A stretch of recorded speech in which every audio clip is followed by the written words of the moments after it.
Chal de color verde guayaba. La señora Ofelia tiene un hijo de 10 años que lleva su apellido de soltera.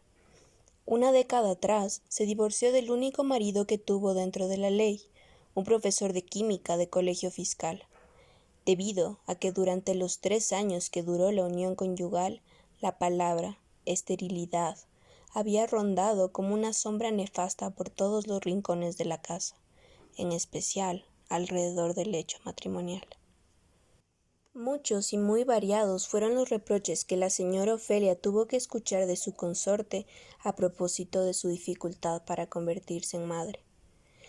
Ofelia, a más del consabido cólico y las ganas de matarse, empezó a sentir, cada fin de su ciclo lunar, la desazón insuperable que le advenía al ver que sus sueños de maternidad, a los que conseguía retener por 4 semanas, terminaban por diluirse en esos flujos escarlatas, por los que también ella se iba, reducida en coágulos diminutos. En un principio, pues, se consideró la única responsable de que sus pistilos no hubieran sabido asimilar el polen fecundante que caía con espaciada regularidad sobre ellos, y tal consideración la llevó a plantearse la obligación moral de ponerle un hasta aquí a su infertilidad.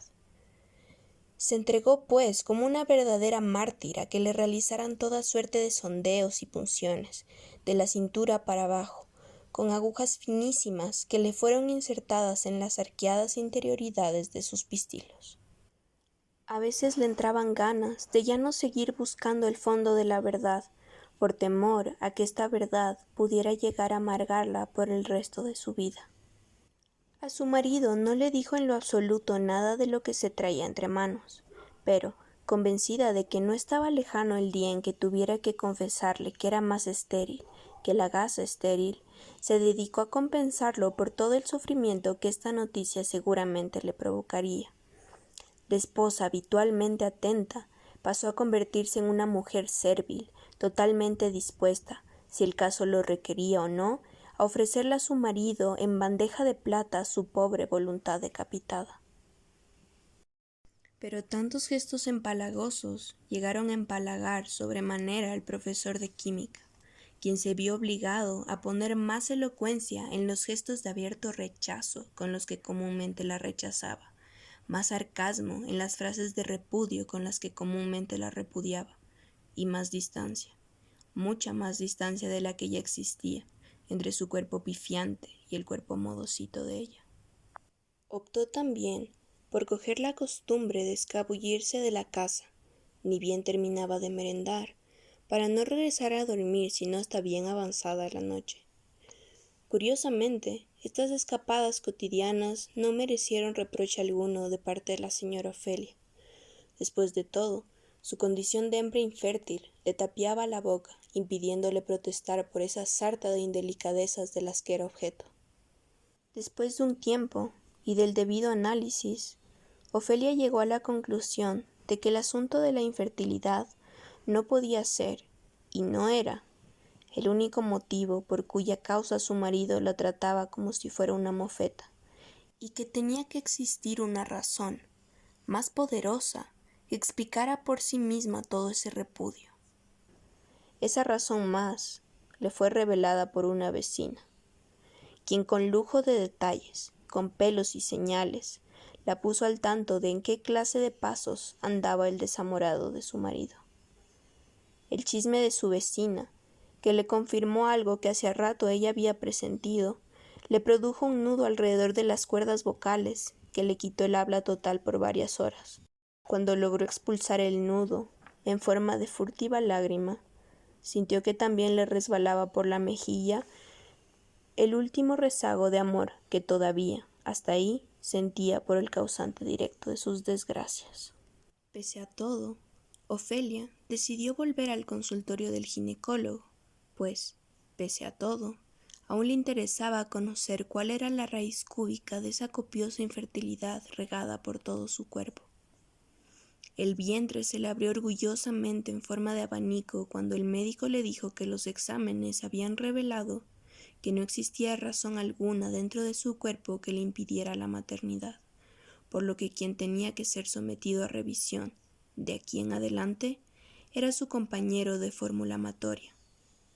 Libre ya de pecado, desprovista gracias al resultado de los exámenes, por completo de culpa alguna, se dirigió, cantando entre dientes canciones especialmente hechas para ser masticadas, hasta su casa,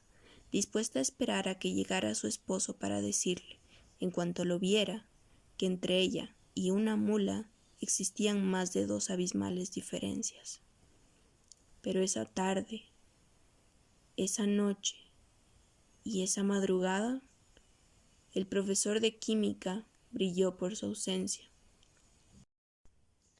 Ofelia volvió donde el ginecólogo. Casi sin respirar, le dijo que no había podido comunicarle a su marido que ella no era infértil, ya que no le había visto desde ayer, y que tampoco, en el futuro, le iba ya a decir nada, porque su dignidad sentía que no debía hacerlo bajo ningún concepto. Peor, le iba a pedir que se sometiera a prueba alguna para descartar la posibilidad de que el infértil pudiera ser él, pues de sobra intuía que él nunca permitiría que alguien pusiera en tela de duda su condición de varón reproductor. El ginecólogo, después de escuchar atentamente a Ofelia,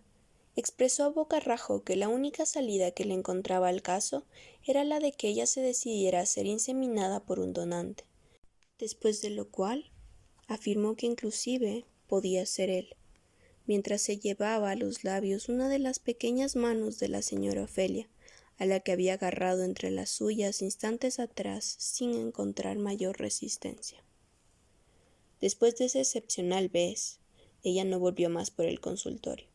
Ya no tenía para qué, pues bien que había sentido, cuando se estaba dando el acoplamiento entre su vestido de flores y el mandil abierto del doctor, que hasta su interior había ingresado la chispa efervescente de la vida, la gota de miel capaz de llevar la miel de la maternidad hasta los canales más estrechos de su anatomía de cuarentona.